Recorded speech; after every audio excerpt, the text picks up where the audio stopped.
Cuando pensamos en los riesgos del trabajo de seguridad, casi siempre se nos viene a la mente lo físico, ¿no? Un enfrentamiento o un accidente. Pero ¿qué pasa con esos peligros que no se ven? Hoy vamos a hablar de uno de ellos, que es súper importante y la verdad muy silencioso, el riesgo biológico. Y lo más clave de todo, claro, es cómo podemos enfrentarlo. Y esto nos lleva a la pregunta del millón, ¿no? ¿Cuál es ese riesgo que está ahí todos los días, pero que casi nunca notamos? Es como un enemigo invisible, que no hace ruido, pero que puede tener consecuencias bastante serias. Justamente de eso vamos a hablar en esta primera sección, el riesgo invisible. Es momento de ponerle cara, o mejor dicho, nombre a este adversario silencioso. Bueno, cuando hablamos de riesgo biológico, ¿de qué estamos hablando exactamente? Pues es la probabilidad, la chance, de exponernos a microorganismos, piensen en bacterias, virus, hongos, cosas súper chiquitas que pueden causarnos enfermedades. No los vemos, pero créanme, están por todos lados. Y esto no es teoría, para nada. En el trabajo de vigilancia es el pan de cada día. Al controlar un acceso, al inspeccionar un área, al recibir un paquete, incluso al interactuar con la gente. Cada una de esas acciones es un posible punto de contacto. Básicamente, la vigilancia es la primera línea de defensa, pero también de exposición a este riesgo. Ok, ya entendimos qué es el riesgo. Ahora, para poder combatirlo, lo primero es conocerlo bien. Así que vamos a ver en detalle quiénes son estos enemigos. Aquí tenemos a los 4 sospechosos habituales. Primero, las bacterias. Estas pueden estar en la manija de una puerta, en la basura o en una herida abierta. Luego están los virus, que son expertos en viajar por el aire, por ejemplo, cuando alguien tose o estornuda. Después, los hongos, que les encantan los lugares húmedos y con polvo. Y finalmente, los parásitos, que muchas veces usan a los insectos como su transporte personal para llegar a nosotros. Cada uno tiene su método, pero el resultado puede ser el mismo, una enfermedad. Y ojo, no hablamos de un simple resfriado. Si no se toman precauciones, esto puede llevar a enfermedades bastante serias. Para que quede más claro, veamos un par de ejemplos bien concretos. A ver, el tétanos, un caso clásico. Imaginen una ronda por el exterior, un tropiezo, un pequeño corte con algo metálico. Listo, la bacteria ya tiene una puerta de entrada. Y los síntomas son muy duros, rigidez, espasmos musculares súper dolorosos. Esto nos deja clarísimo por qué es vital, pero vital, atender cualquier herida al momento, por pequeña que parezca.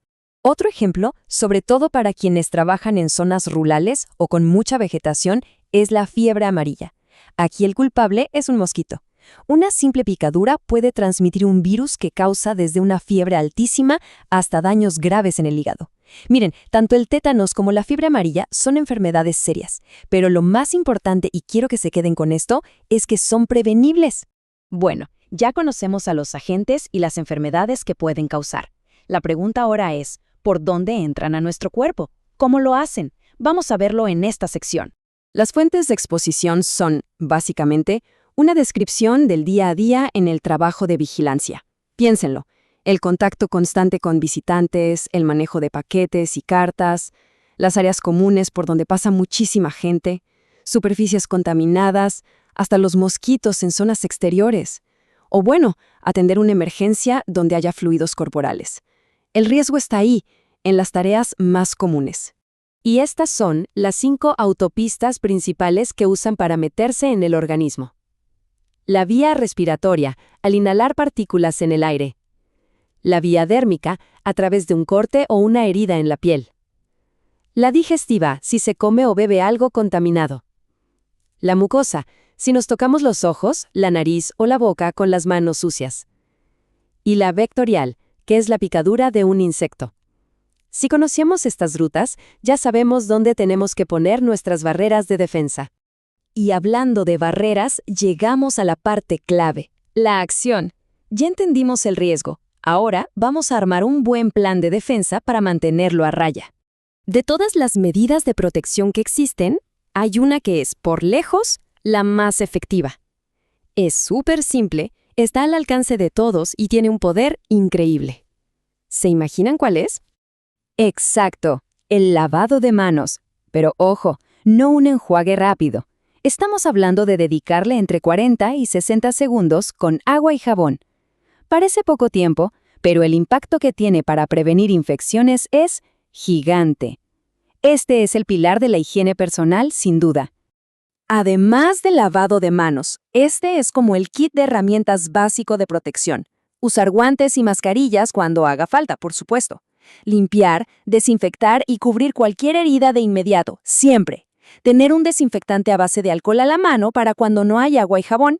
Y en exteriores, controlar los mosquitos eliminando agua estancada y usando repelente. Son cosas sencillas que, todas juntas, forman un escudo protector súper potente. Pero esperen, hay una capa de defensa que actúa incluso antes de que estemos expuestos. Una que prepara el cuerpo para la batalla. Hablamos, claro, de la vacunación. Y aquí, la vacunación es fundamental. La del tétanos es básica, no es negociable para nadie, por el riesgo constante de cortaduras, y hay que mantenerla al día. La de la fiebre amarilla es más específica, para quienes trabajan en zonas geográficas de riesgo, pero en esos lugares es igual de crucial. Es la defensa proactiva por excelencia. Hemos hablado mucho de acciones individuales, ¿cierto? Pero para que esto de verdad funcione, tiene que ser algo más grande. Tiene que convertirse en parte de la cultura del trabajo. Esta frase lo dice todo, la verdad. La prevención del riesgo biológico requiere la participación activa de todos los trabajadores. No sirve de nada que una sola persona se cuide. La seguridad es un trabajo en equipo. La salud de uno depende de lo que hagan los demás y viceversa. Es una responsabilidad que compartimos todos. Y esto va más allá de seguir una lista de reglas en un manual. Se trata de adoptar el autocuidado como parte de ser un buen profesional. Es entender que cuidarse a uno mismo es también cuidar al equipo y, al final, cumplir mejor con el trabajo. Y con esto cerramos, con una reflexión. El trabajo es proteger a otros, ¿verdad? Pero, ¿quién protege la salud del personal de seguridad? La respuesta está en cada pequeña decisión que se toma durante un turno. La protección más importante, la primera de todas, empieza con uno mismo.